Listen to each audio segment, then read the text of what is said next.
Everybody, we are about to get started. This is Kathy Greenler-Sexton, and we are at the McGraw-Hill Company's corporate offices, and we have a number of people online, so welcome to everybody online, and welcome to our studio audience here. We have a lot of pressure to ask some really smart questions to everybody, to Russell Perkins today.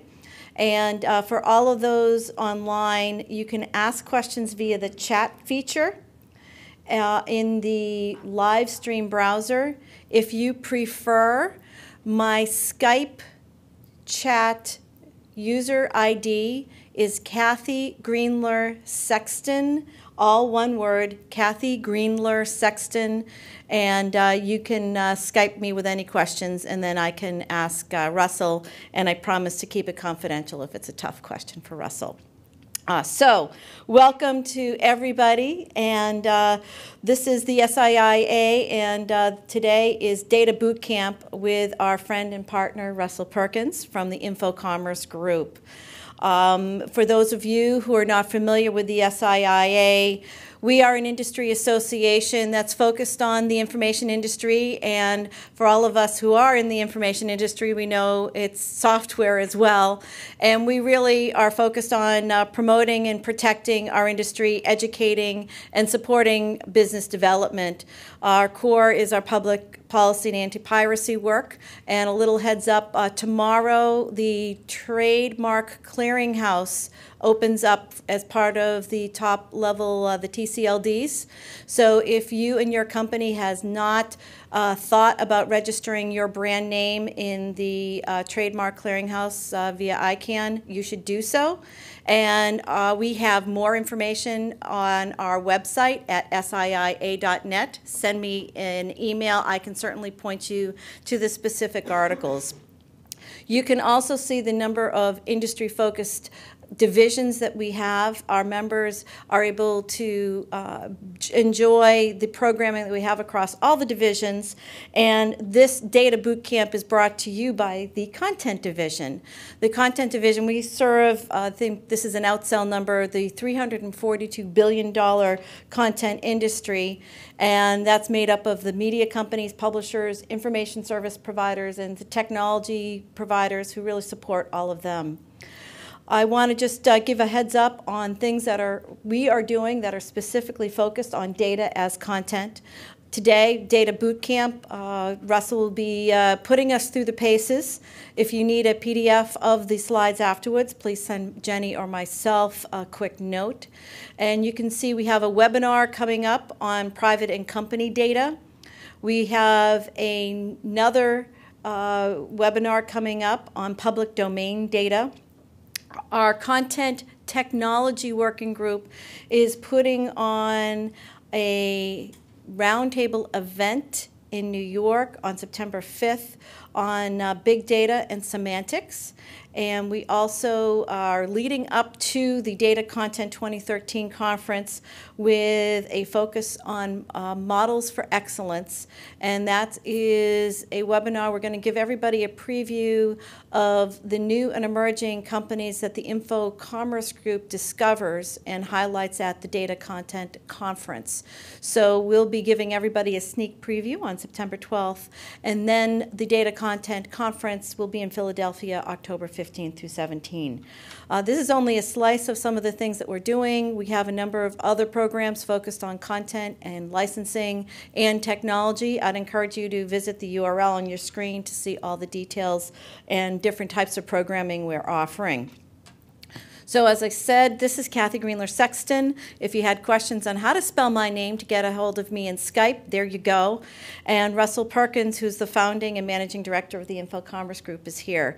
So I'm going to now just hand it over to Russell. He's a tough drill instructor for boot camp, but I hope everybody has their seatbelts on because the content is really, really great. Russell?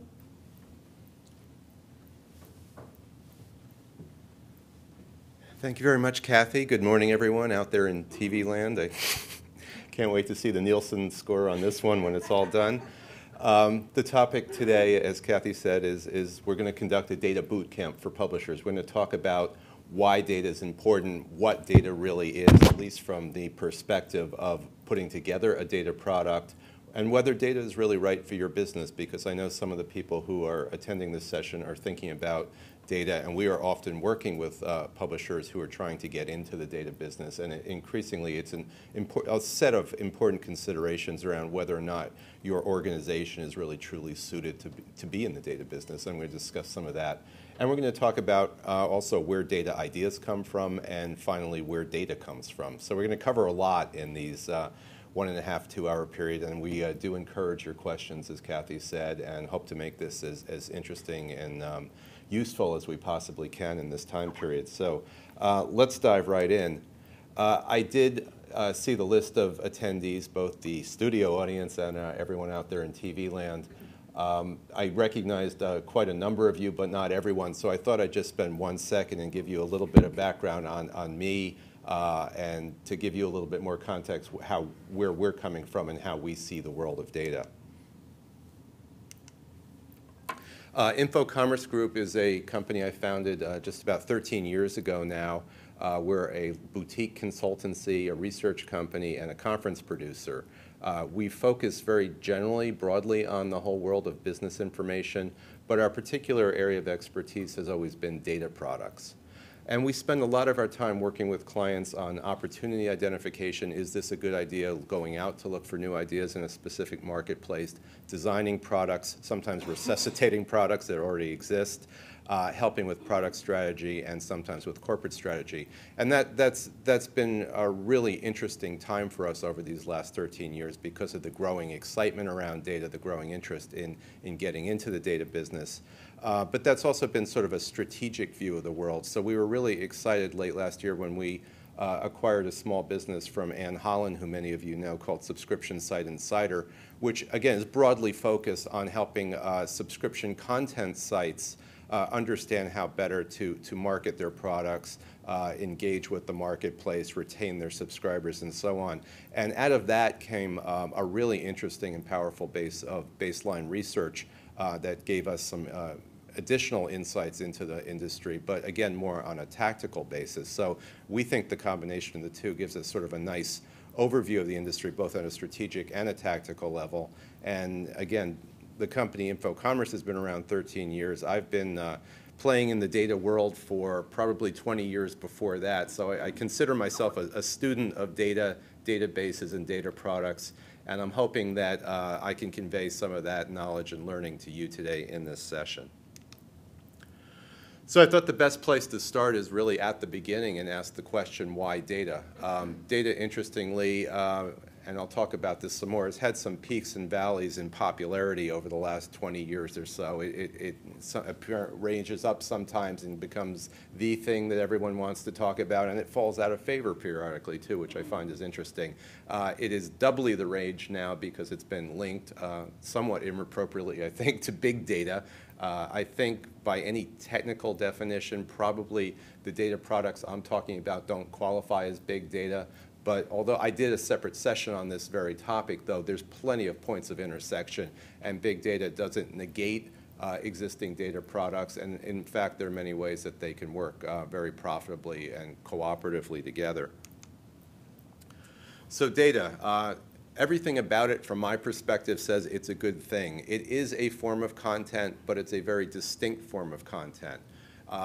The thing that I think makes data special is it not only offers you raw information, it has organizational value that underlies it as well. And that's sort of the hidden value, if you will, of data. And it's not readily apparent to those who aren't in it and playing with it all the time. But it's not just what you're telling people, it's how you're telling them, how you're presenting the information to them. It's useful to know the name and address of a company, but the fact that you have thousands of companies and you've put them together in a particular way actually makes that entire body of content much, much, much more valuable. And that's because data done properly doesn't just answer questions. It helps in a number of different ways. Many of them are increasingly important these days. Data can help you get to an answer more quickly and precisely than almost any other way. Data is something that is, by definition, and again, done well, easy to manipulate. You can sort it, you can rearrange it, you can filter it, you can do a lot of things with it to extract even more value from it. It allows you to do easy and valid comparisons against different pieces of information, which is not something you can do readily with unstructured data. It's something that can actually be used and can be employed, which is, again, different from other forms of content. And a simplistic example of that is mail merge. You can take a data file, push it into mail merge, and print out labels and print out letters or any number of different things. You can actually employ it. You can use data in ways that you can't. And again, that intersection with software is something that's going to be sort of the underlying theme of almost everything I'm talking about today. Data is also interesting because done properly, it has survey or census characteristics to it, meaning that it is supposed to be representative of a full body of information. Going out to get just 1,000 companies is nowhere near as interesting as getting all the companies in a small niche market, even if all those companies, 500 companies that represent almost all the players in a small niche market is far more valuable than 10,000 companies scattered broadly and kind of randomly. So there's value in that census type aspect to data. And it's also software friendly, and we came up with the phrase data that does stuff. This is the evolution of the directory business and the list business and the earlier forms of databases, because increasingly data is being integrated into software. And that's probably where its highest value and its greatest power lies, because data can actually power software to do things and either produce information, produce analytics, make decisions, aid productivity. There are any number of just absolutely amazing things that can be done. And when you're talking software integration, you're really only a couple baby steps away from the thing we all talk about as sort of publishing nirvana, which is workflow integration. The idea that your content, whatever form it's in, can be so useful and so important to people that they're going to be using it as part of their daily jobs, as part of their daily workflow. And data just sits all in the middle of this, and it's probably, at least in my opinion, the form of data that is most optimally suited for these types of software and workflow integration type solutions because of the nature of the information. And all of this, bring it together, is really what makes data so different. It's what makes it so special. And I think it's what makes data so valuable. And we'll talk about some more of the details on this. And let's step back and look at this a little bit from a user perspective. Why do users like data? Data gives you precise answers in a time-starved world. Think about what you would do to find a plumber in your neighborhood who's open on Saturday. There are a number of places you can go. The search engine's the obvious one, but could you find all the plumbers in your neighborhood who are open on Saturday? You probably could if you had enough time and energy and wanted to put against it. Could you find one or two? You could probably do that very easily. Are they the ones you want? Do they have the capabilities you want? You're not sure about that. But data, again, structured and organized properly, makes it a lot easier for you to get to those types of answers. Data can power software. It can even power machinery. There's a wonderful database in the eyewear industry called Frames. And they sell it to retailers, and they can do the obvious thing like look up what frames are available from what manufacturers. But they also take that data file and they sell it to the lens grinding companies who actually put it into the machinery that grinds the lenses, because they've not only figured out who the manufacturers of all these different eye frames are, they've captured the dimensions and the curve of the lens and all that thing, and that's all encoded into the database, and these companies can buy it, plug it in, and have these machines grind out lenses totally unattended. And you can think about the power that comes out of that, the productivity that comes out of it, the huge gains that come simply by licensing a database for your business. Another fun example is in agriculture, where we're seeing databases being used literally in tractors to determine what and how seeds and fertilizers are applied to a field, and done with a level of precision that's really remarkable. And again, you have productivity, but you also have increases in yields and things like that. So again, the direct economic benefits that come out of using a database can often be absolutely astounding. You can use data to create standards and find benchmarks. M&A deal statistics is an easy one to think about, but there's lots of other places where a set of data, if it is representative of any specific vertical or niche industry, can actually give you information at the aggregate level that's highly valuable to you. it gives you access to the known universe, if you will. And again, it comes back to that census characteristic of databases. There are very few things out there that try to methodically capture everything in a specific field of interest. And in databases, it tends to be people or organizations or products. But you not only have some, there's an attempt to get you pretty much everything. And that can be extraordinarily valuable and important in certain types of applications.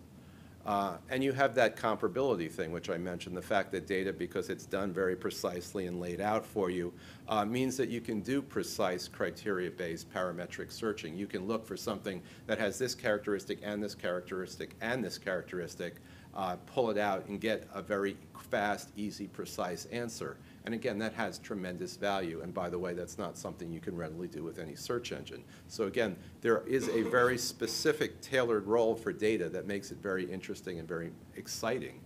And then finally, and this has always in some ways been the traditional role of data, even going back to the print directories, it's that notion of being able to find those needles in haystacks that are really highly valuable to you.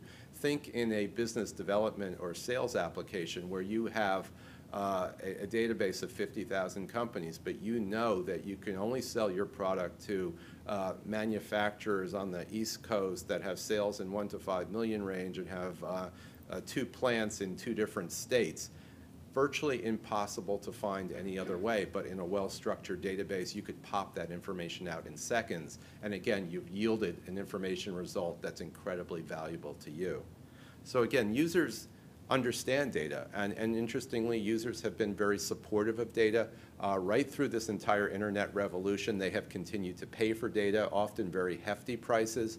I will not say that databases are recession-proof, but they have shown themselves to be recession-resistant because people actually use data. It's important to them. It's not something that comes in handy or would be nice. It pushes much closer to that place we all want to be, which is that so-called must-have data. And why do publishers like data? Obviously, first and foremost, it's a new source of revenue to many types of publishers, and it's a new source of revenue that can readily leverage their current audiences. It can leverage their content assets. It can leverage their market position, their brand. It's something that they can move into with a lot of automatic built-in advantages, and we'll talk more about that. It gives many types of publishers, I'm thinking primarily of those who are advertising based now, a diversified source of revenue. It's a way for them to start reducing their dependence on advertising, and you cannot believe the eagerness out there to do that these days. It's a whole different form of business. It has a whole different revenue and business model behind it, and it's a nice complementary offset to businesses that are heavily dependent on advertising. It's also a very attractive source of revenue because it's always been a high-margin business. It's a make once, sell many. It has many of the same characteristics of software, actually, and maybe one of the reasons it fits so nicely in with software. But it's been a very attractive, very successful business for those who get in it and do it well. And it's also, interestingly, I think, what I would call a franchise defense. I think there are meaningful ways that not having, say, a magazine in a vertical market is a powerful thing. But if you're not also doing some kind of database around that same vertical market, I would contend you're leaving yourself exposed. You really want to surround your marketplace to the maximum extent. There are a lot of reasons I would suggest you think about a data product, but it is very much possible for someone to come into your market with a data product and be very disruptive and damaging to you, even if you're publishing a magazine.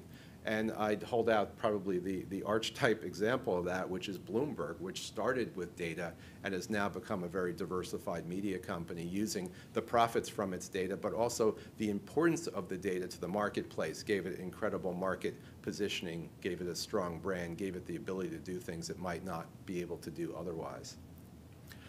And also, data can be thought of as sort of a go-to source. I really like data as part of a larger portfolio of products in a vertical market, because once you've got, say, a magazine or a newsletter or some kind of information source coupled with a database that's also covering the same market, very quickly the market starts to understand that you are the go-to source. And even if you don't have it, the first line out of everyone's mouth is, you should talk to so-and-so because they've got all this stuff. They're the ones who seem to know most about the market. And it just draws people to you because there's understanding that you are serious about your market. You've looked at it at sort of the macro news level, the micro individual players level. You've got statistics, you've got information, you've got news. It's all in one place. And that's a very powerful thing in terms of reinforcing and strengthening your brand and your market and your product franchise out there. I'd also point out that data, and this is something that really became a big thing in the mid-late 90s with the print directory publishers, when everyone discovered they had this wonderful annuity-like revenue stream with them, because once people bought a data product, they would tend to continue to buy that data product, and that was responsible for a lot of those high margins, for some very stable and growing revenue. It was a very good business. Even though the print directory business has gone away and we've all gone electronic, all those characteristics stay in place. This is a business where people subscribe and remain subscribers, usually at remarkably high renewal rates.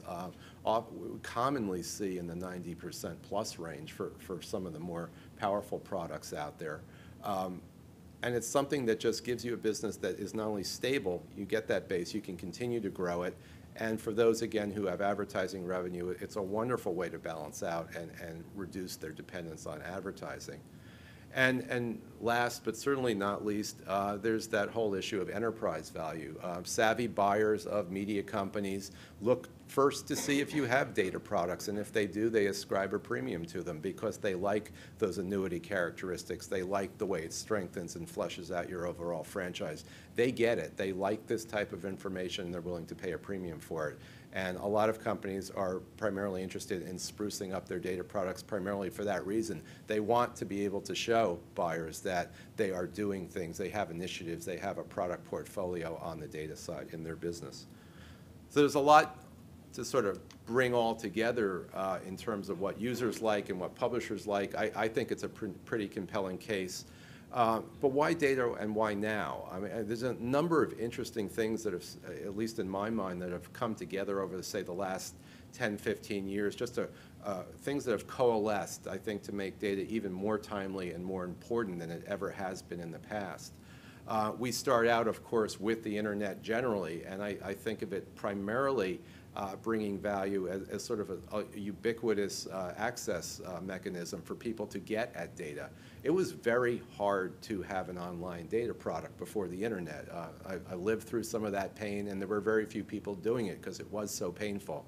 Here, anyone can take their data and put it online, and they have not only the ability to do it cheaply, quickly, inexpensively, they've got a built-in audience for it as well. All they have to do is tell the world they're there. There's a minimal learning curve associated with the internet. There's a lot of standards around the graphic interfaces, the user interfaces, so your product is going to work pretty much like everyone else's product to a great extent, and that makes it easy for people to sign up and use it and start taking advantage of it very quickly. And I would contend that that sort of reduces the barriers to people's willingness to sign up for a whole range of data products. They know they're going to be able to use it with very little training, with very little learning curve. We're seeing increasingly easier data exchanges. It used to be very hard to move data from machine to machine. Now with web services and APIs and lots of other new tech features, it's very easy to move data around. It's very easy to take data and export it and import it and bring it into your software, take it out of your software, and that again has worked to make data more powerful simply because it's more usable, it's more flexible for users. Something a lot of people don't talk about, but I think is huge, is the fact that we've, over the last 10 or 15 years, we've seen better computer users. People understand how to use their computers, how to use their software much better than they did in the beginning. People are not scared by Excel the way they used to be. Some of them are even willing to venture into things like Access. They understand CSV files. They know how to import and export, and they make the data work for them. And as they find they can be increasingly productive with data, what we see is they tend to buy more data, whether it's from the same source or from other sources, because they know they can apply it profitably and relatively quickly and easily.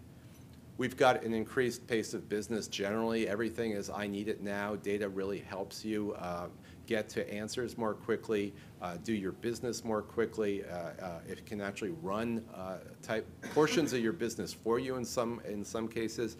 I always think about the classic example of credit scores. The reason you can go online and apply for a credit card and get an answer in 12 seconds and not talk to a human being is because of the data that's powering that application, which comes from a third party, which is an aggregation of lots of input data that has been analyzed and ranked and scored and given to credit grantors, who then can make these totally automated systems that enable decision making. Again, you've got productivity, you've got all sorts of side benefits that flow out of that ability to do things on an automated basis when it's powered by data. And then there's just simply a lot of productivity imperatives out there. We are in a world of buy, don't build, I think, and I think that particularly applies to data. Nobody liked building it even when they could. Now nobody even wants to make a case for doing it. If you can find a viable alternate source, you're going to buy it. You're not going to make it. There's been a corporate embrace of these automated systems, either for labor savings or for productivity or for actually new businesses they otherwise couldn't get into. And we've seen the rise of SaaS and the cloud. There's just, and really databases have always, online databases have always been in the cloud. It's just people are getting very used for this concept of sort of accessing remote data sets. And it's all coming together very nicely. And all of this is very supportive of the whole notion of buying and using more third-party data. And I guess no discussion of data would be complete unless we address the search engine thing, which is really that I lived through, probably starting in 1996, 1997 or so, when people said, oh, data is dead because we've got search engines. Everything's online. You can find everything. There's simply no role for data products anymore. And it was taken as a given, actually, for a number of years there. And then as things have evolved and people's needs have grown more sophisticated, and we've started, I think, to see the limits of what search engines are actually capable of doing, we start to say that search engines are great. They can give you a lot of information quickly. They are increasingly powerful and precise and comprehensive. But there's certain things they do well, there's certain things they don't do well, and it probably is that fundamental distinction between structured searching and full-text searching. There's just limits to it. And the classic example is if you were to pose a question to a search engine, a reasonable business question, I'd like to know who manufactures 3-inch reverse-threaded stainless steel screws. What would you get back from a search engine? And interestingly, Google, I got 9.3 million results, and the first 4 were fairly valid and useful, but they were a starting point. Were they all the manufacturers? The only way I would know is to look through all 9.3 million results. Are they the right manufacturers? Are they the best manufacturers? Do they have the sub-characteristics I'm looking for? Very much a starting point, even at this late date. Now, again, the relevancy of the initial results is very good. You can't be dismissive of search engines, but they're not the full answer. And the more precision you need in the answer, the more you're going to find yourself turning to a different form of content to get to those answers. And frankly, I think that data and search engines can work very cooperatively together, and I think we're going to see more of that in the future. Bing, by comparison, arguably better, arguably worse. It only came back with 2.1 million results. And finally, Wolfram Alpha, which is a very interesting specialized search engine that specializes in databases. You think that that would come back with the most precise answer. It actually came back with a 12-track playlist of songs. I think there may be a group called the Stainless Steel Screws out there or something like that. But it was actually the one that was most off track in terms of giving me an answer. And yes, I realize that this is something of a facile question. It's easy to pose questions that can stump a search engine. But the fact is there are a lot of relatively routine, important, valuable, time-sensitive business questions that can't well be answered by a search engine in their current state. And nobody really expects them to be magically answered anytime in the future either. And all that says to me is that there is a role for data. It's a very different form of content. So we talked a little bit about why data is important, why maybe you should be interested in data and be thinking about it. But let's come at it from a different angle now and ask the question, what is data? And this is, I want to sort of hit this at a business level more than a technical level. But I want to show you sort of the underpinnings of what makes data different from other forms of content, because understanding that nuance, I think, is critical. The information value of data is probably 50% of it. The way that data is presented is probably the other 50% of the value. And understanding that is sort of key to understanding the opportunity and how to unlock value. If you force me to use one word to describe data, I think I would go to the word structure. I think it's structure that defines and distinguishes data from other types of content. I think that structure is how you present the information really is where probably at least half the value lies in data. And I think it's also what makes this business so different. It makes it, I think, a very creative business, a very interesting business, and I'll go so far as to say it's actually a fun business. Maybe I'll get 2 out of 3 votes on that, but there's a lot of creativity that comes out of it because once you understand how to structure the data, you sort of have freed yourself then to think about applications of the data, and there's a lot of different ways you can go with it, and we'll talk about some of those aspects that at least I consider to be fun. First of all, I want to sort of use the word database a little bit more precisely. We throw it around, and there's a lot of things you can put into a database, rightly or wrongly. It really is sort of just a storage container, if you will, and you can put any type of content in it if you're really committed to doing so. But you don't always get added value from putting it into a database. Here's a database with 2 fields in it, speech name and text of speech. I've thrown in the Gettysburg Address. It might be useful to a programmer because they can access it more quickly, or you could format it better or do something. But in terms of information value, you really haven't added much to the equation here. You've simply stored it in a particular format. So this is a database, but this is not what I'm talking about with databases. So I want to get more specific about this because I really think this gets to sort of the essence of where value lies in data. Business data really isn't inherently different from the Gettysburg Address. You can put business data into a database badly as well. You could have, again, a database with 2 fields in it, company name and company description. If you do it this way, again, there's convenience value here perhaps, but there's not a lot of information value. You haven't added value to the basic underlying descriptive information that's being presented here. Our goal in building a data product is to go a lot further than this, is to break it down, and by breaking it down, you actually add to the value. And what we want to do is, again, taking that example, is we want to start isolating what's important to us. We want to take the information that's most important out of sort of a narrative form and move it into a more structured form. So here we go through it and we say, what's the really important stuff that we want to focus on? And that's your decision based on what you want this data product to do. There is no absolute right or wrong as to what's valuable. It's what you're trying to achieve with the data product. Here, we're trying to build a contact database. We're trying to understand what a company does, who owns it, some indicators of its size, and certainly some basic contact information. So we've isolated that information now. And what we want to do now is to get this into a database that really has use and value. And what we're simply doing here is creating a lot more fields, and we're breaking this information down into its component parts. What we're trying to do, again, is to isolate specific bits of data, and you can take this down to any level. And again, it depends a little bit what you're trying to do. I have a field for phone numbers. Some people would say, oh, you need to break that down into area code and phone number. Maybe you do, maybe you don't. It depends on the application of your data. You can break the CEO's name down by first and last name. Could be valuable if people are doing mailing lists or something like that. You have to have an understanding of your application to see how far you want to take this. But generally, you're isolating the key pieces, you're breaking them down into their component parts, and then you're doing this repeatedly for lots of records, and then you're starting to create value that goes beyond the strict information value that you're presenting. So it really is all about how you put it into your database. So on the left, you have content.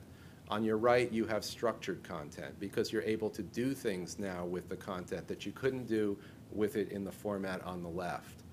The important thing is that even though you can use the content on the left, you can also use the content on the right, but computer software can also use the content on the right, can do a lot more with it, a lot more effectively, a lot more productively. And that's where we start to make the distinction. That's where data starts to separate itself from other forms of content.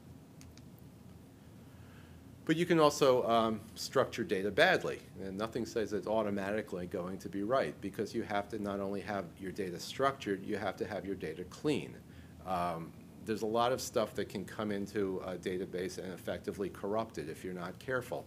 And that's one of the issues with data harvesting. Everyone talks about, oh, we can use all these great tools and go out to the web and grab all this stuff, and we have a database and we're ready to go. Well, it's usually hard to do that and create a truly high-quality product unless you've got some kind of human inspection, some kind of edit checking going on to make sure that these little burps that come in don't pollute and ultimately take the value away from your data. Now look at the company name. For the most part, we've got company names, but not all of them. And for the final one, we've essentially got two company names, the corporate legal name and the doing business as name. You've got street addresses that are sort of all over the map, and you've got city names. Is that all the same city, just spelt differently, or are those different cities? These are the kinds of things that you want to resolve as the publisher, the editor, to add value to your data. Because the cleaner your data going into software, the cleaner and more valuable the result that comes out of your software. So the first step we want to do here is start to clean the data up. And here we're focusing on the company name. And you'll see we took out the one that was inappropriate. And for the last one, we've made an important decision. We're saying that given the choice between the corporate name and their everyday business name, we're going to go with the everyday business name. And it's important to make that rule. That rule is a function of how the data is going to be used and who's using it. So there's, again, no absolute there. But the most important thing is that you have to do it consistently. Once you've made that rule, you've got to abide by it, because the expectation of your users and the software of your users is that everything is going to be presented on sort of a rule-based approach. And they don't want to have to think about it. They want you to do the thinking, and that's where you're adding a lot of the value.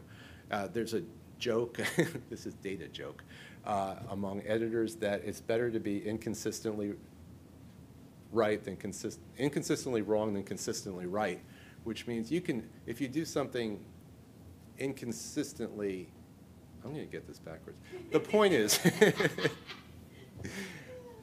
if you do something inconsistently the same way, I'm going to move on because it'll come back to me. But consistency is very important to this whole thing. And your users are depending on it, whether they're humans or machines. So the next part of this is to get a further level of refinement, and that's called normalization. You want to have things presented in the same way. Look at what we've done now with the street addresses and the city names. We have determined that those are all, in fact, the same city, so we've presented them in the same way. We have taken the street addresses and we presented them in the same way, and that is not only getting the street address right, but actually the presentation. So are we going to do ST period or STREET? Again, your decision, hopefully driven by user needs, but once you pick it, you have to stick with it. Kathy? A question just in regards to structuring the content. There's a number of technologies that are out there that can help publishers, whether it's using semantic technology, helping publishers with unstructured data. How should people, when they're thinking through what data assets they have, think about those technologies and what you're talking about here? Yeah, they're direct fit. I think they're great editorial assists. They can help you build a data product of quality faster than we could ever do it before by hand.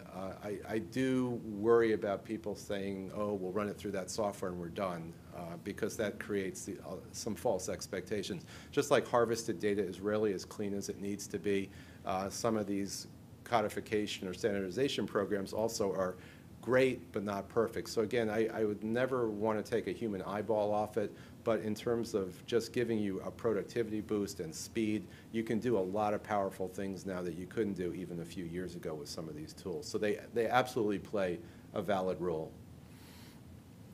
And what we can do here, and again, if you're thinking this is simply for the sake of tidiness, it's not. Because what we're trying to do here is to make the data more sortable for a start, so that when you sort it, you're going to get a consistent result. Things that should group together will group together, and that's important when you're doing parametric searching or outputting or doing analytics.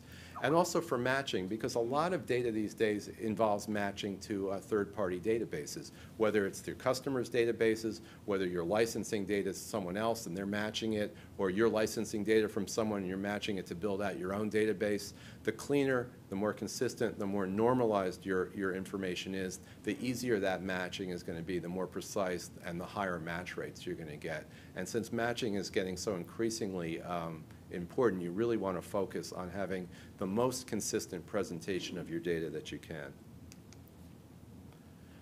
And then finally, and this could be a day-long session in its own right, the whole notion of categorizing information. You'll see now on the right we've created a category, and we could call this a taxonomy or an authority file, or we could call it any number of things.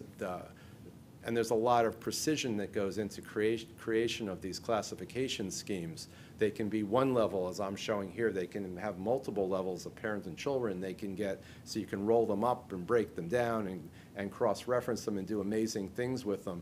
But you are adding tremendous, tremendous value to your data once you start to classify it. You can classify it against a public taxonomy, a public classification scheme like SIC codes or NAICS codes. You can create your own, and sometimes that creates proprietary value in its own right. If your whole industry says, that's a great classification system, we should be using it, and the industry adopts it, that has all sorts of both business and revenue implications for you, and they're all good. But the ability to classify and supply additional information around the company is really where probably the highest value databases lie, because they're not just giving you the information value, they're not just giving you something that's sortable and usable by software because it's very clean and precise. They're also adding information value by doing these classifications, which are tedious. And again, as Kathy mentioned, there's software now that can actually help you do this and move it forward very quickly, but it's still a non-trivial process. And again, you can create value just by creating your own classification scheme. You have to make decisions whether you want to use one that is already embraced by your industry or you want to try bring one out that the industry might find more valuable. But there's a lot of potential in here, and all the art and science of building these classification schemes is a whole discussion in itself, but I wanted you to be aware about it and thinking about it when you're thinking about data products. So let's kind of sum up all these things that I've just thrown out at you. What have you accomplished when you've structured the data, you've normalized it, you've standardized it, you've categorized it, you've done a lot of really important things. You've built a body of content that's machine readable, which means that it can be used by software and acted on dependably, which is huge. That is the result you're really looking for. It's matchable. It means you can much more easily match to other people's data sets, whether you're bringing it in or sending it out, which allows overlays, it allows more powerful analysis. It just gives you a lot more potential when you can sort of intersect your data with other data sets that are out there. It's analyzable, and that will become a word, I think, by 2014. Consistent values in all your fields, again, make the data much more easy to analyze. It makes it much more easy to aggregate the data and get meaningful answers out of it. It gives you the ability to summarize the data. You've really created sort of an analytics platform, if you will, because you've made the data clean enough that people can immediately start going to analytical tools and being able to trust the answers without going through this laborious work of cleaning up data sets to get them clean enough that you can actually analyze anything with them, which is a lot of what's happening with big data. People find that if you throw garbage into your big data analytics, you get garbage answers out. So there's a lot of new emphasis on scrubbing and cleaning and standardizing. And it's something data folks have been quietly doing for decades now. Once you've got your database put together, it's now searchable. It gives you the ability to do high confidence parametric searching. That can I search on those 3-inch reverse threaded stainless steel screws, find exactly that small subset of manufacturers that qualify for that query. Very hard to do any other way unless you've got clean data and it's been assembled consistently, and it has that, again, that census characteristic to it. It's something you can filter, which means you can find especially with your categories, you can get to non-intuitive answers because the way you categorize a company could yield a different sort of insight for someone than them doing it on their own. And you've got sortability, which means that people can rank and sort, and they can find out which is the biggest. They can find out who's got the most geographic concentration. They can do a lot of things with simple sorts that just wouldn't be possible with content and other formats. So you've created this tremendous amount of power simply by taking raw information and organizing it and really pulling it apart, laying it into a database, making sure that it's done very consistent and very cleanly. You have created tremendous value, and that value significantly transcends the value of the raw information itself. Yeah, it's nice to know that this company is on 123 Main Street. It's much more valuable to, when they're mixed in with 10,000 other companies, to be able to find every company in a town, every company of a certain size, every company of a certain type. That's really where the power resides in commercial databases. So let's try and sum it up. The characteristics that really define data: you've got comprehensiveness. A database done well is going to be something of a census. It's going to try to cover pretty much everything in its given field. And that is not always easy. But the good news is you get to define the scope. So you can say that I want to cover all the florists in Michigan. That's much more doable than all the florists in the United States. So you define the scope, but having defined the scope, your job is to do a pretty good job of finding everyone who fits within that scope and making sure that they're represented within your database. And again, I'll go back and make this point that a database of the 50 largest nuclear power plants is much more valuable than a database of 50 nuclear power plants. And the difference is that one of them is a selection. You have said, I'm going to do a database of the largest nuclear power plants. You have comprehensiveness within your stated scope.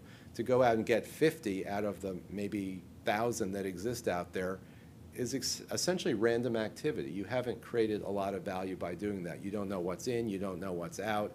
It's almost as much confusing as it is illuminating. And there's a huge difference there. So first of all, you define your scope of coverage, and then you have to do a good job against that to make sure that you've got comprehensiveness within it. You've fielded the data. You've broken it into its component pieces, and the simple act of doing that adds a lot of value to it. You can sort with it. You can match with it.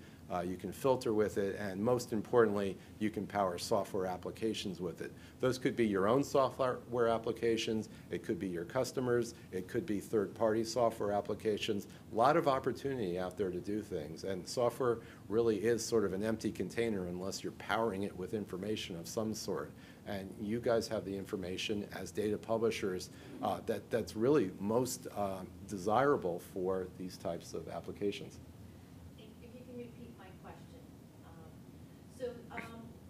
As you're working with publishers, where are people finding nuggets of data to productize or find new revenue? That's section 3. We're going to get to sources of data and how to turn them into products in section 3. So hang in there. Again, we've normalized the data so everything within a given field is presented consistently. One example of this might be currencies. Certainly, if you have a database of handbags and you wanted to show the price, if that price field was all expressed in different currencies, it wouldn't be particularly useful to anyone because you couldn't compare, you couldn't sort meaningfully, there's not much you could do. But if you, as the publisher, were to take that upon you to convert that to a single currency, suddenly you've created a lot of value with it. Improved sorting sounds so simple, but it's so critically important.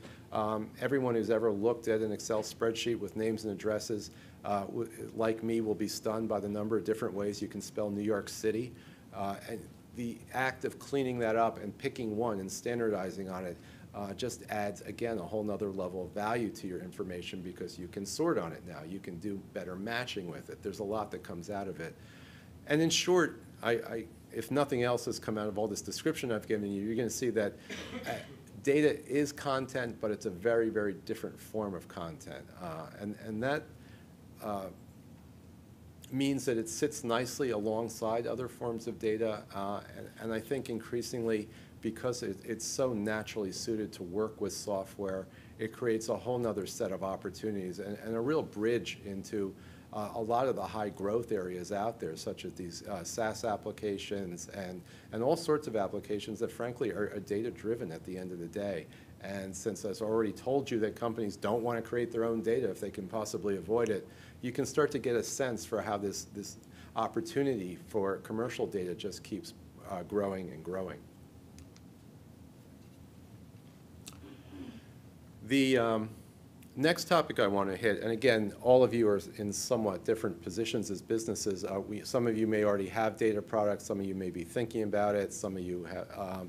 So I wanted to really have this conversation for those of you who aren't there yet but are considering it, which seems to be the case for an awful lot of publishers these days. And I think there are some hard questions that have to be asked. This is not simple by any means. Frankly, to a lot of people, data and the act of building a database is a fairly boring thing. It's not something that naturally jumps. You wake up in the morning and say, gee, I'd really like to build a database. A lot of other things probably would come first on your list of priorities. But again, hopefully I'm showing you that the work is worth it for the result that you're going to get in terms of the economic benefits that would come out of it. But while data at the surface can seem very boring, I frankly think it's a business where that's really driven more by creativity than anything else. That's provided you have sort of a reasonable working understanding of data and where and how you're adding value, and that you've got a reasonable understanding of what the needs of your market are. And this is a growing and very profitable form of publishing. And I'm going to try and make the case, hopefully by the end of this presentation, that there is quite a bit of creativity involved in building and creating new data products. I've been in data for a long time, not back to the 1800s, but it's kind of been interesting to me, at least through the periods that I've observed, that it's gone through some phases.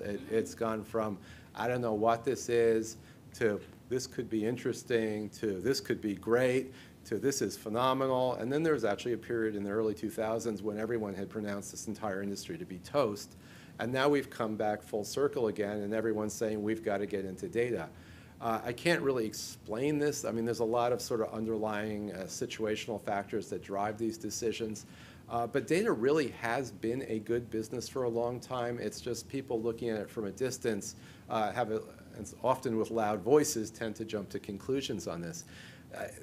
The business, I think, that has sailed through the internet revolution better than almost any other are these subscription databases. Some of them were very late to even go online at all. But they were not taking the hits that you were seeing in other forms of media. They weren't seeing half their business decline, their business disappear. Some of them did face some disruption, but not to a great extent, because normally the content they have was something that was at least in part hand assembled, and it wasn't something you could readily scrape or automate away. And probably most important of all, their customers needed the data, and they continued to quietly buy it, and they continued to quietly pay for it, all through this incredibly disruptive period that's turned the entire publishing industry on its ear. So there is remarkable stability here. And again, I'm not going to pretend that data is recession-proof. It definitely got dinged over the last few years, but modestly. And we still know companies that are very quietly growing and have grown over the last 5 years, not by leaps and bounds, but solidly. Renewal rates sag a little bit during recessionary periods, but they never fall through the floor. There's never any great downward price pressure other than sort of the general price pressure that exists out there in the marketplace, because there tends to be, within any given niche, relatively little competition. There's just a lot of nice factors about data that give it a lot of long-term strength. And that strength, again, translates into high margins and good, solid, repeatable products with dependable revenue streams. And one of the questions that does actually get asked is, why me? Why should I'm not in data publishing, I am in publishing. I've got, say, a trade magazine in my industry. Why should I consider publishing a data product? And as I mentioned earlier, I think there's some franchise defense aspects to it, but also I think you have sort of some natural built-in advantages, and we call this central market position. Central market position to us means that you come into the idea of creating a data product with certain advantages. You've got knowledge. You know about your industry. You know about the players in your industry and the dynamics and the trends in that industry probably better than anybody else. You've got certain efficiencies that come because you're already gathering information. It may not be in the form you want, but you've got information flows that you can leverage and take advantage of because you're already in the business, you're in the middle of things. And a subtle one, but one that it really, really is important, is this notion of trust. You are, as a publisher, almost always a neutral player in your marketplace. You don't owe allegiances to any specific company in your industry. You tend not to be owned by any specific company in your industry. Everyone's willing to talk to you and work with you and generally to share with you because you're seen as being a useful resource to the industry, and you're not beholden to any particular interest, and you're certainly not owned by somebody's competitor or something like that. And there's a tremendous amount of power locked up in that trust and neutrality that is the position that most publishers are in their industries, almost without regard to the type of publishing that they're doing. So there's a lot of things that sort of say, yeah, I've got a good base. You said that this is going to make me more attractive, more central to my industry if I do it. It's going to protect my flanks against someone maybe pushing their way into my industry. It has great revenue potential. I've got a lot of existing processes and internal resources that I can leverage to put out a data product. But we can't automatically jump in simply on that basis because as much as data products really complement other types of content, they are, as I've been telling you, at the same time fundamentally different. Your editorial processes are going to be very, very different from anything else you're doing within your company. Your ad sales approaches are going to be different. It's not something that you simply, as a rule, will take and say, here's a new data product, give it to your existing sales force and go sell it. The odds of them falling on their face are probably about 90%. You have different marketing approaches. You're going to be selling this very differently than you're probably going to sell your other types of products. And you're often finding that because data products are so intensive in terms of the technology aspect of them that you could be putting a lot of pressure on limited IT resources. So you need to think about these things before you get into it. The other thing, very subtle, but I think that has loomed large in a number of client projects we've worked on, is the issue of scale. Will your data products really have a seat at the table? And we have actually been in situations where large clients have come to us and said, hey, you know, we've just discovered we own this data product and it's been sitting over here in the corner and nobody really knew we had it, and could you come in and take a look at it and see what it is and if it's got any future? The scale issue is these databases, there are some very large ones out there, but they tend to be smaller. They tend to be niche products. So you may have a $1, $2, $3, $4 million data product, and unfortunately they end up sometimes inside of $50 or $100 million companies who can literally forget they own them. And you can imagine what that means at resource time. Are they going to get the staffing they need? Are they going to get the software upgrades that they need? Typically not. They just don't get the attention, they don't get the focus, and they become these publishing orphans within larger companies. And unless you're willing to acknowledge that and make provision for that, you may be somewhat stacking the deck against you as you get into it. The other thing to think about, honestly, is whether you really have a track record in new product development. This is not only a new product, this is a new product of a vastly different type to anything that you've put out before.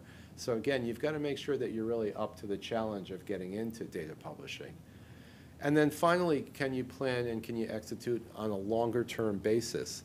The nice thing about these data products is this annuity-like characteristic of recurring revenue year after year after year. But just like an annuity, it also means you need a front-end investment. You have to invest to make a data product. I would never put a new data product in the category of low-hanging fruit, which is a very popular term out there these days. I would not look to a data product as a quick hit that's going to bail you out for the quarter or improve your year. This is something that you have to think about in a medium, long-term kind of scenario. You have to be serious about it. You have to commit resources to it, and it comes back to you, but you have to invest something up front and have a level of commitment, because these are not 90-day payoffs. These are something where it's going to take probably 6 to 9 months just to build the darn thing, and another 6 to 9 months really to even begin to get it out to market. And then you'll know what you got. And hopefully you've got something good and you'll be glad you did it. But this is not something where you can get in and get out quickly based on short-term feedback and minimal investment. So we've talked about sort of why data is important. I've given you sort of a primer on why data is, and how data needs to be thought of, how it needs to be structured, where the value of it lies. We talked about whether or not you should actually be engaged in publishing data products in your own organization if you're not doing it already. But let's say parts 1, 2, and 3 continue to excite you. You really want to do this. It sounds good. It sounds great. How would you go about it? And that's what we're going to talk about now. So what's involved in developing a new data product? The first thing you want to look for is data that are proprietary. Increasingly, people are always out there looking for public domain data sets. They're great, and they're a fast way to get into business. The data's done. You pick it up for next to nothing. You pop it in. You shuffle it around. You push it out as a product. What could be better? Often nothing's better, especially if you're the first one to find this data set exists. But the problem with public data is it's easy to get, but it's easy to get for you and for everyone else. And what we're starting to see is a bit of commoditization here, where people are piling into fields and saying, I can grab the same base data, put a fancier user interface on it, or sell it for half the price, or do a lot of other disruptive things. And these businesses are really turning into the less attractive businesses right now, at least those that are wholly dependent on public domain data. Public domain data can still be a very good starting point for you, but if you think it's all you need to be in the data business, you're probably going to find you're not going to be getting the same quality of opportunity you will as if you're starting to think about, how can I make this data more proprietary? It's important to have data that are accurate, comprehensive, up-to-date. That's almost a given, but increasingly people are not only looking up data to get a name and address or to dial the phone, they're looking at it to make business decisions. And again, if you're powering a lens grinding machine, you want to make sure that those dimensions are in there exactly right. It's not something where you can be good enough. You have to be perfect. But you'll be paid for that perfection, and that's the good news. People understand when they're employing your data in a mission-critical capacity, they'll pay up for it. So it's usually worth doing. Data that helps you find a solution, you want to really start thinking past the notion of data as just being a giant filing cabinet, just basic reference information. You want to find data that's kind of moving you to the next level, that's getting someone closer to a solution, that's answering a question, giving them guidance. It's simply the days when you could sell a name and address database.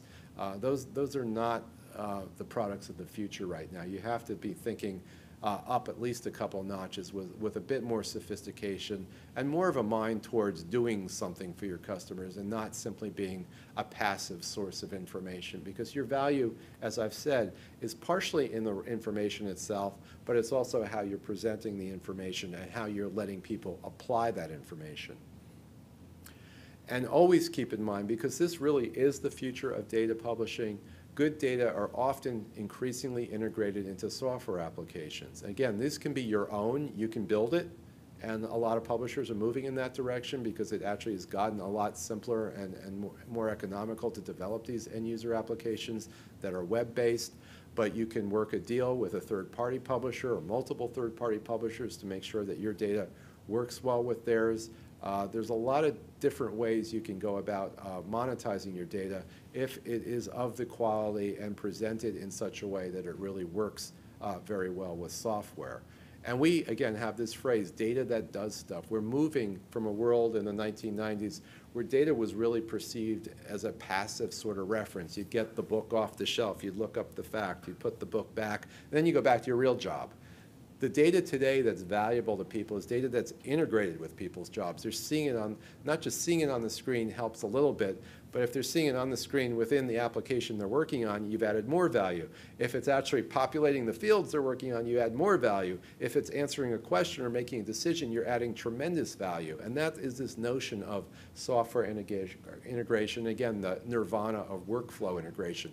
Data can sort of percolate down into people's jobs and become indispensable to the work they're doing. And that really is the best place you can be, for the simple reason is they can't turn you off anymore.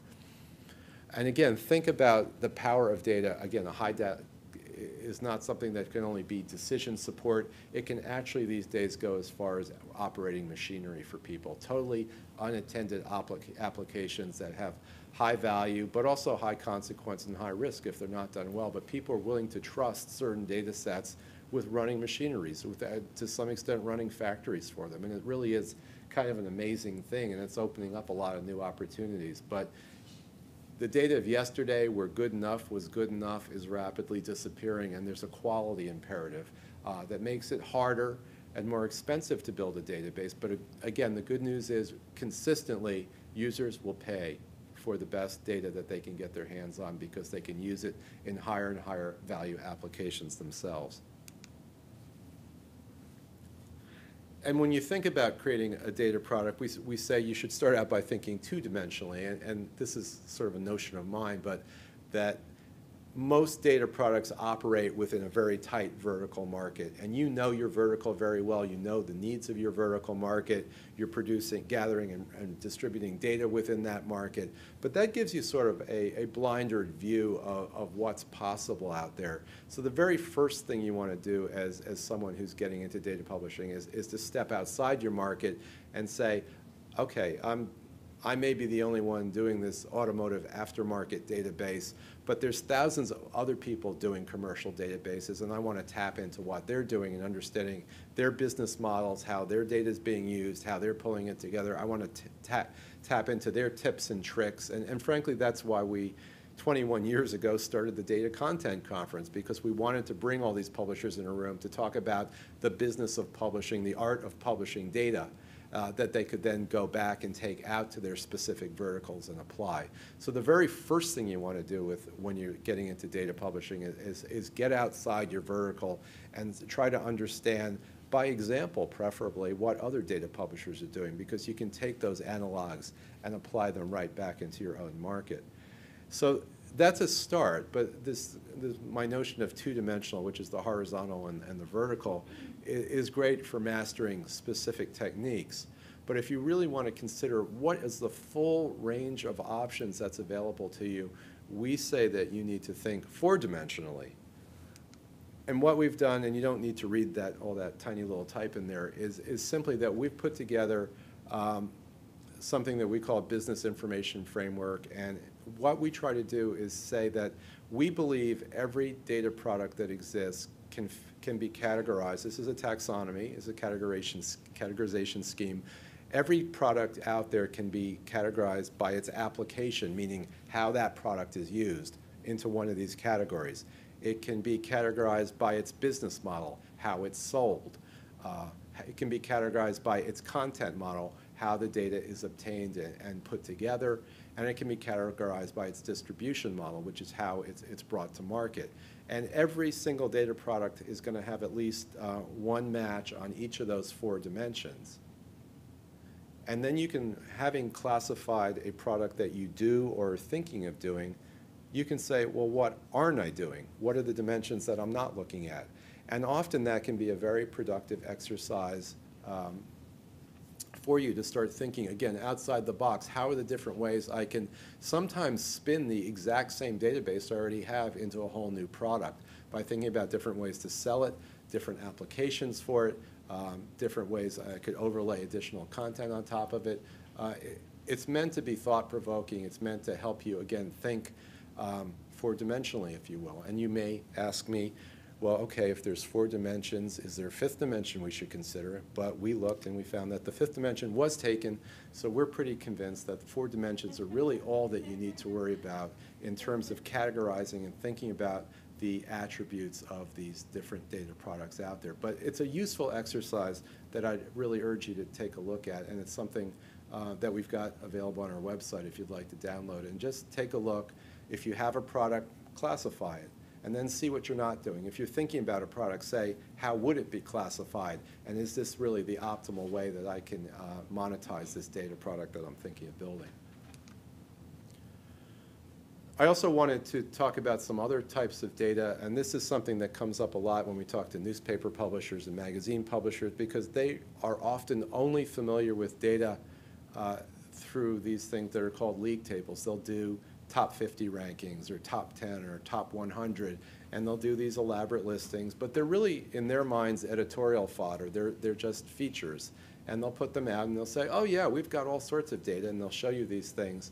And it's sometimes a difficult conversation to understand that this is a beginning. This is not the full possibilities of what you can do with data. I don't want to dismiss league tables. They are valid. They're an important form of data.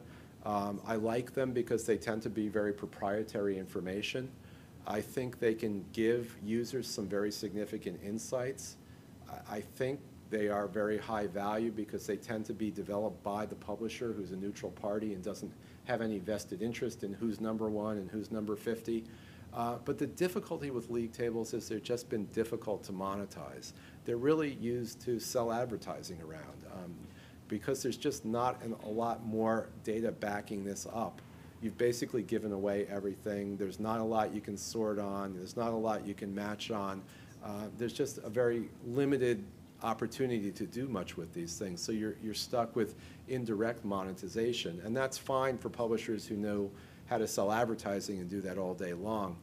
But there's really an opportunity to take that data and use it as data. Really what we've done here is sort of found a hybrid where data gets converted into sort of an editorial feature of sorts.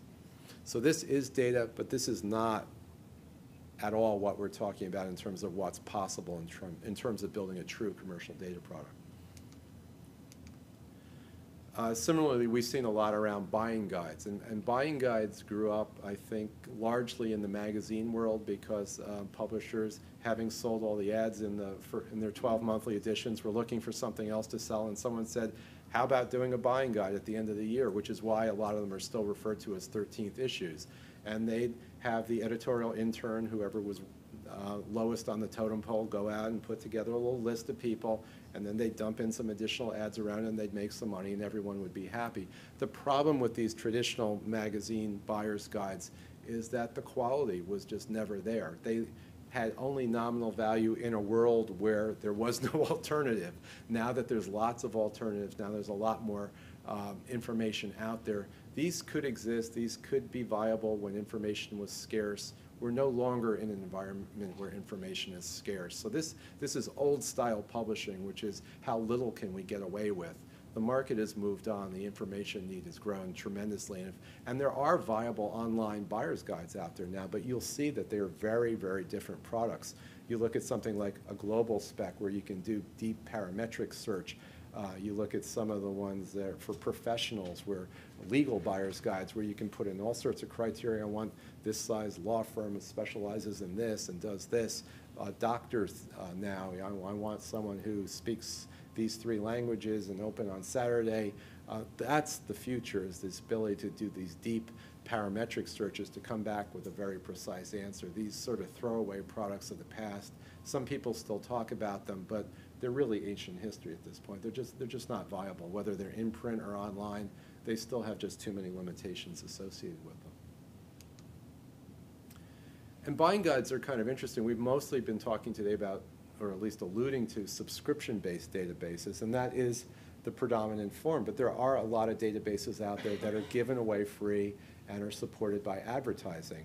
And what we've seen is this move from these sort of limited sort of starter lists. It'll say who makes machine tools, numeric controlled machine tools, and you'll get a list of 6 companies, and it'll have maybe an address and a phone number and your job, and it's sort of good luck at that point. And that was sort of the standard of the day. Call them all up. You take it from here, you figure it out.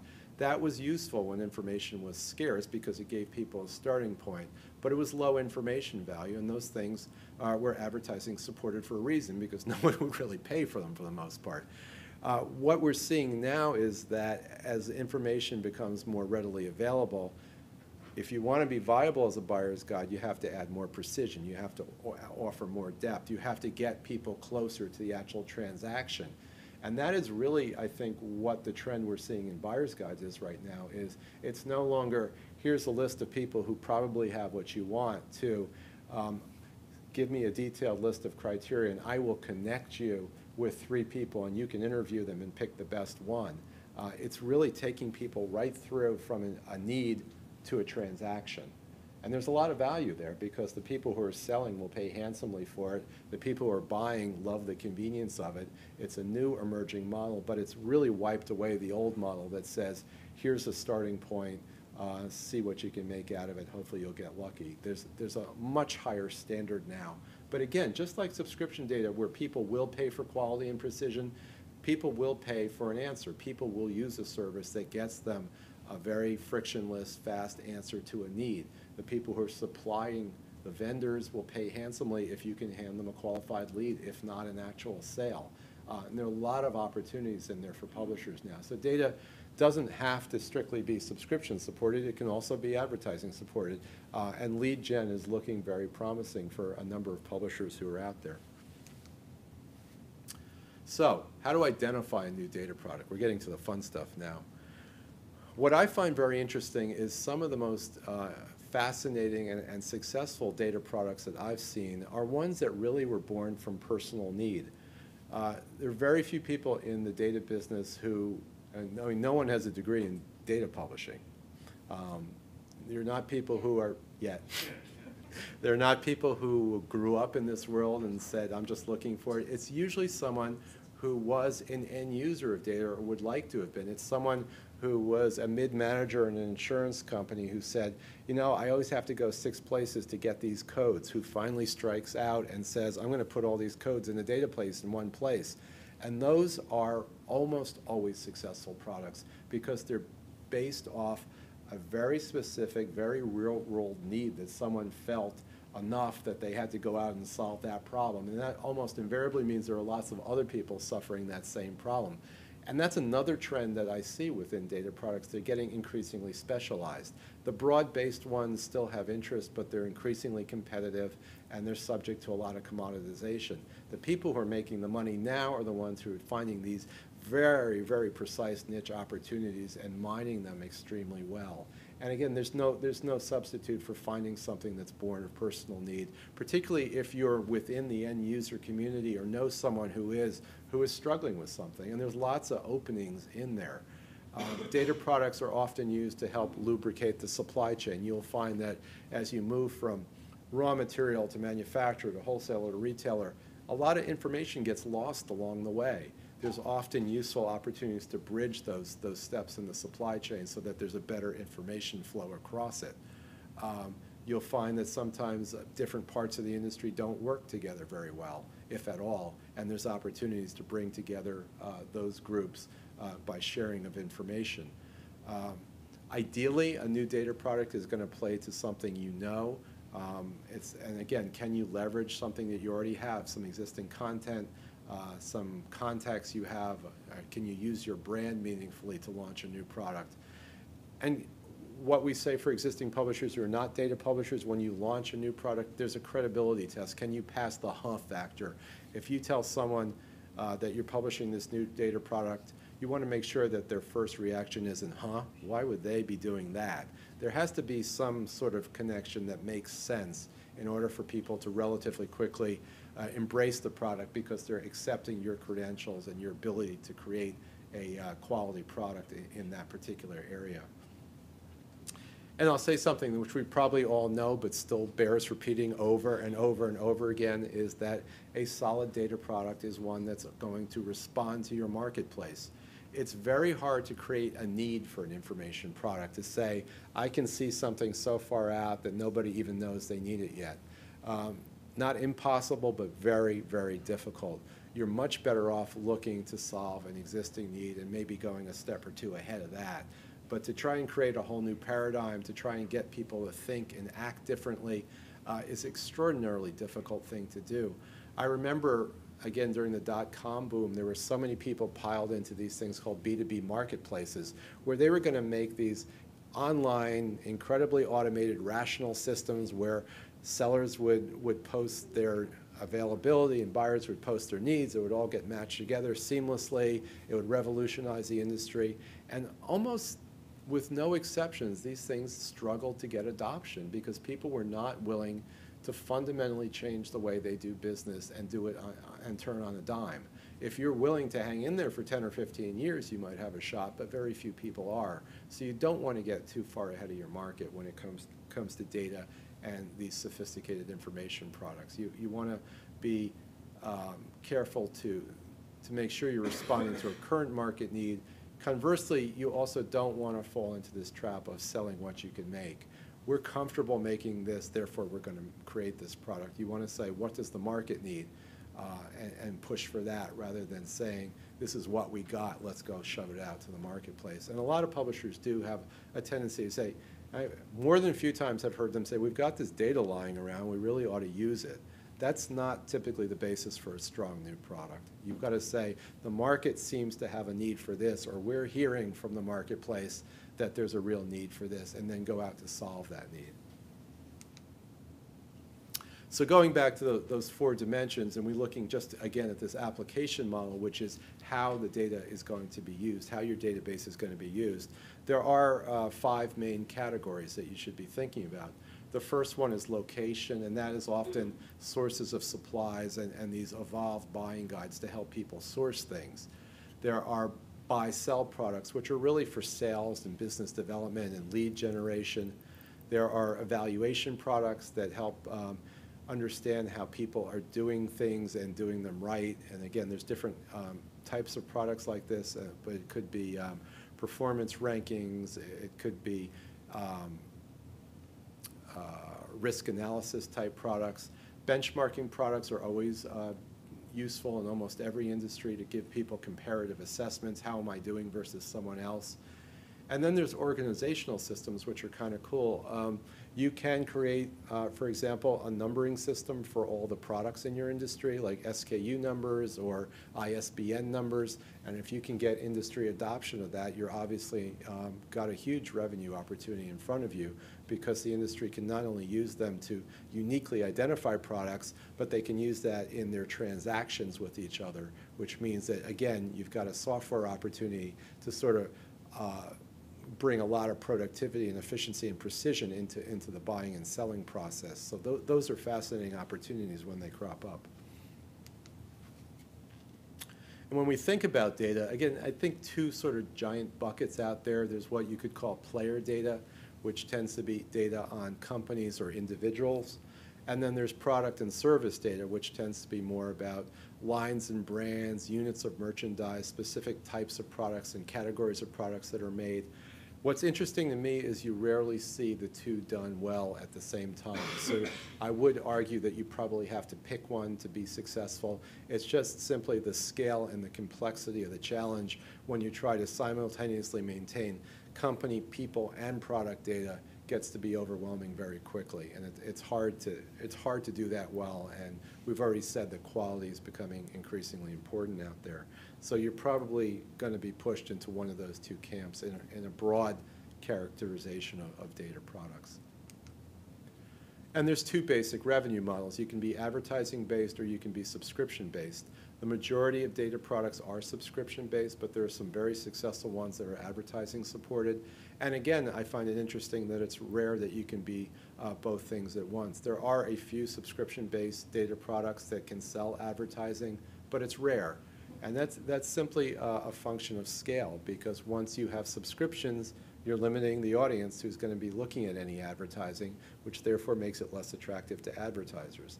And again, advertisers want the largest possible market, qualified market, but that limits your ability to sell the data because you're never going to get the highest percentage of that market. So again, you're probably going to be pushed into one of those 2 broad categories when you're thinking about a new product. You also have to make a series of competitive considerations. You want to avoid direct head-on competition, and that again is where this business gets very fun and very creative, because first of all, you need to understand that established data publishers almost always have effective market monopolies. There's usually not room for 2 once you get into these highly niched out vertical market products. The other thing that you have to understand is, and everyone's into disruption these days, subscriber habituation and loyalty run very high with data products. People become reliant on them. There's a high trust factor. There are switching costs often, especially when you've got software or workflow integration. So to show up in a market and say, hey, we can sell the same data for 50% off, is going to get surprisingly less attention and success than you think it might. But you can compete in the same market by sometimes slicing and dicing. You can say, hey, this is a huge database of machine tools. We're just going to do machine tools for the aerospace industry, and we're going to do it deeper and better and cut it a little bit differently. You can create a very viable database just by sort of slicing and dicing an existing database, taking a meaningful enough subset and doing it differently or doing it better. You can redefine a market sometimes and just say, we're going to look at this market in a different way than the market incumbent. We say that these new sectors out here really are part of this market and we should be covering them. So you can create something that's similar but different enough that you can create a viable new product in a market that would otherwise be directly competitive. And you can sometimes redefine the audience. It's interesting that sometimes the same data can be sold to two different markets simultaneously with modest changes, sometimes with no changes. We were just talking about a database yesterday of pharmaceutical information. It's about drug prescribing patterns. And it's been sold very successfully to the pharmaceutical industry, as you might imagine.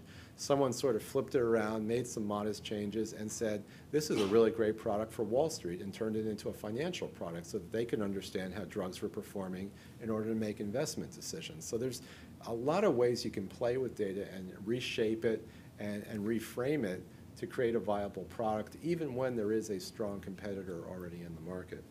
But I will say, converse of that these strong existing competitors really need to be dealt with carefully, because the strength of their franchise is very powerful, and it's not something that's easily cracked. And again, I would attribute that in part to this continuing success of subscription data products. They're hard to disrupt unless they're doing something very broad and very shallow, in which case you have all these commoditization issues that creep in.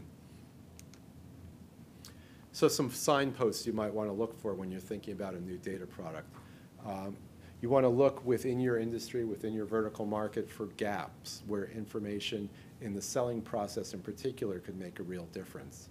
You might want to look for opportunities where data exists, but it hasn't been put together in one place in a useful, organized manner. You want to look for opportunities at perhaps a central market catalog of all the products, or possibly an inventory-driven product so you can understand who has what inventory where. There's almost an unending need for good benchmark-type data or performance ratings, and they can work in almost every vertical market. You look for parts of the market that aren't particularly well organized, where you just have a lot of solo actors doing things. Bringing them together is that great organizing activity that benefits the market, but is also driven by data and obviously creates a revenue opportunity for the publisher. We look for gaps in the supply chain, as I just mentioned. Again, typically a product has to travel through a lot of hands from raw material through the ultimate consumer. Is there anything you can do to streamline that process across the entire supply chain, or even with links within the supply chain? And again, the more successful data products these days tend to be highly specialized. So you don't need necessarily to do everything. If you do one valuable thing very well, you can still have a very viable, very profitable business. One thing I love is consumer crossover opportunities. A great example is the old Martindale-Hubbell directories that were published, listings of lawyers that were published for lawyers for 100 years. And they basically said, that's a good business, but what we'd rather do is make that information available to consumers. And there are markets where you can take virtually the same data, flip it on its head, make it attractive to consumers, and create an entirely new and often larger business opportunity than you already have. We see it in healthcare, we see it in a lot of the professions. I think there are opportunities for things like that. But there are other specialized industries as well. Some things even in construction and in home building, because there's a lot of consumers buying do-it-yourself projects at home. You can make stuff that was only available to contractors available to consumers. So look for creative aspects where you might take a market and say, this is working within the market, can we take it out to the end consumers in that market? And also look for data that you've been collecting for a long time but really haven't organized. And a lot of publishers are in this category where they've been gathering stuff and they use a little bit of it but not all of it, and they haven't really ever thought about it as data, but there's a huge data opportunity staring them in the face. However, cautionary note, I'm really offering this only as inspiration, saying what kind of content might we think about. We don't want you running out and publishing stuff just because you have it, because that sell what you have kind of stuff is usually not an inspired way to get into the data publishing business. So we talked a little bit about where you might poke around for opportunities. Again, the best opportunities are organic ones that are bubbling up from the marketplace itself, that are driven by real needs in the marketplace, and you might, as a publisher, be attuned to some of those needs. It may come from regularly talking to people in the industry who say, I am frustrated by, there's a real need for X, I could really use Y. Those things are often opportunities, and more times than not, they're data opportunities. The other thing you want to be aware of with that is, again, you probably have to make some fundamental decisions about whether you're going to focus on products or people or companies, whether for your business model you're going to be advertising or subscription supported. And keep in mind, too, that increasingly the successful, out-of-the-box successful data products that I'm seeing are highly niched out products. They're not broad-based, trying to cover the world products, but they're doing some tiny little section of the financial services industry and just doing it extraordinarily well, meeting a very well-articulated need. And they make money, they make a lot of it, they make it fast, and they're very, very difficult to disrupt. So, we want to do this. We've got through all 4 parts of this, and I still haven't made you run for the doors. We think there's an opportunity. We like the concept. We kind of understand where we're adding value. How do we go about it? Where does the data come from?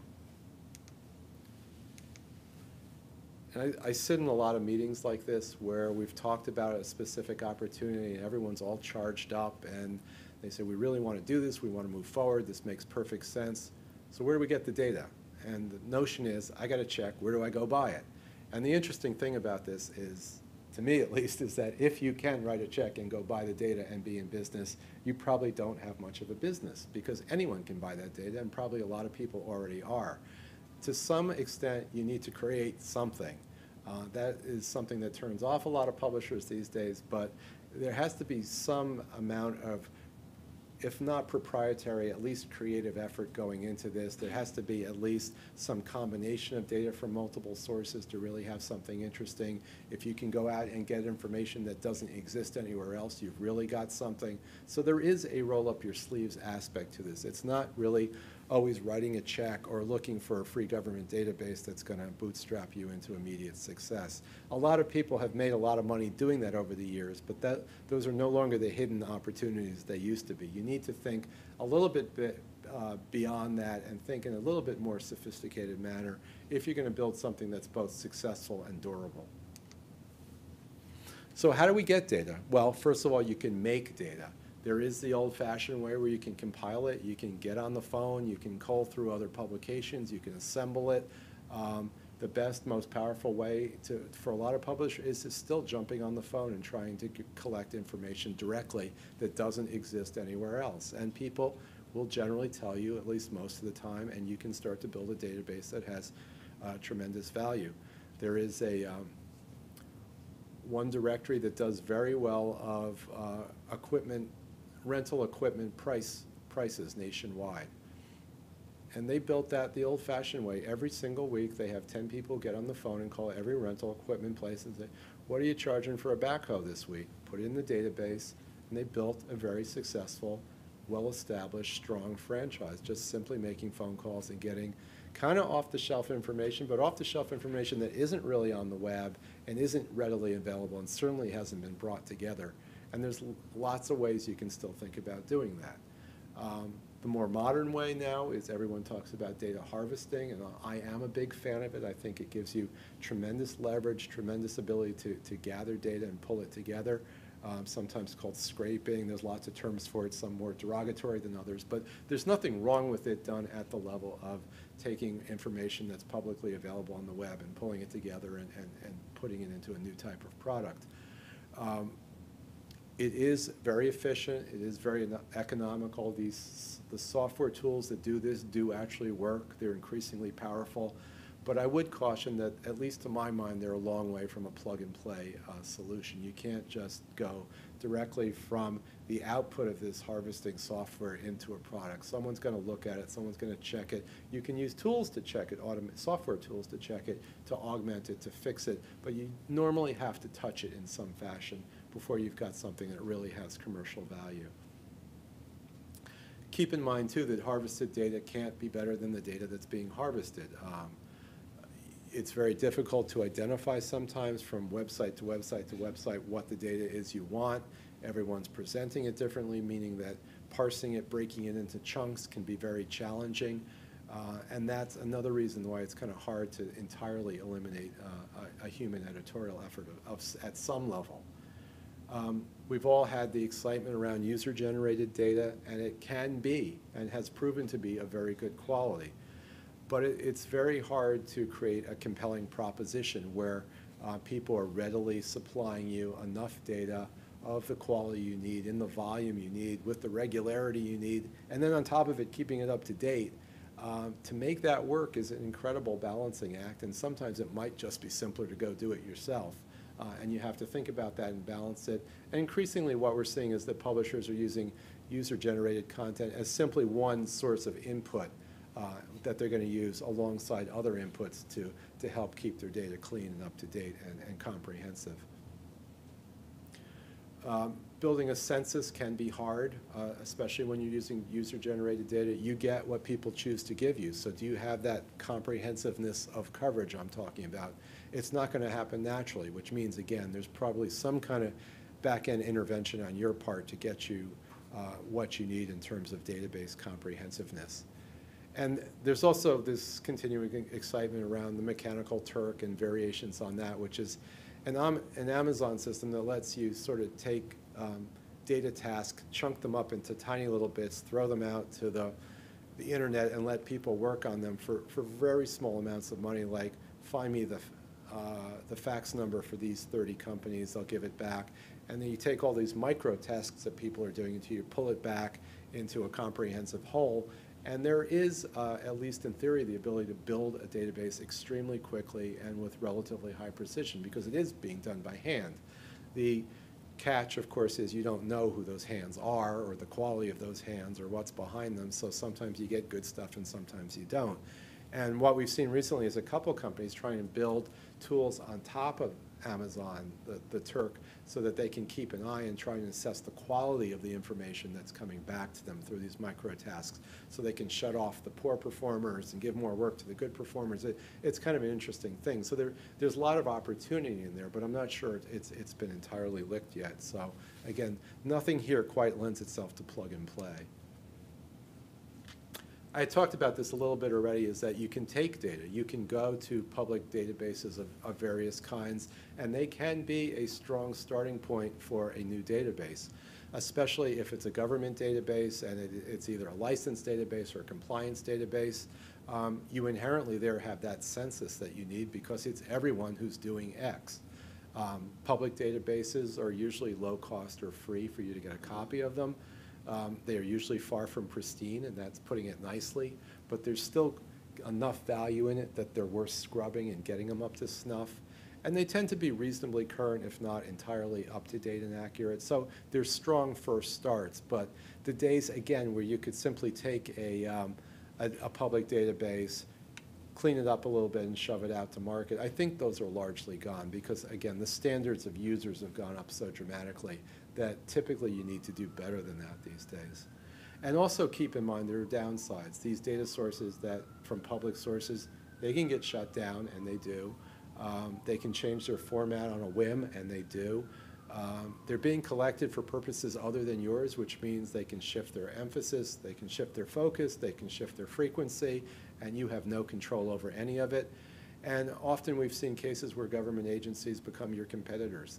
They shouldn't be in the market selling information or giving away information, but they wake up one morning and say, we don't have a website, and throw that stuff up. The saving grace is they are incredibly poor marketers. They think simply putting it up is the full task.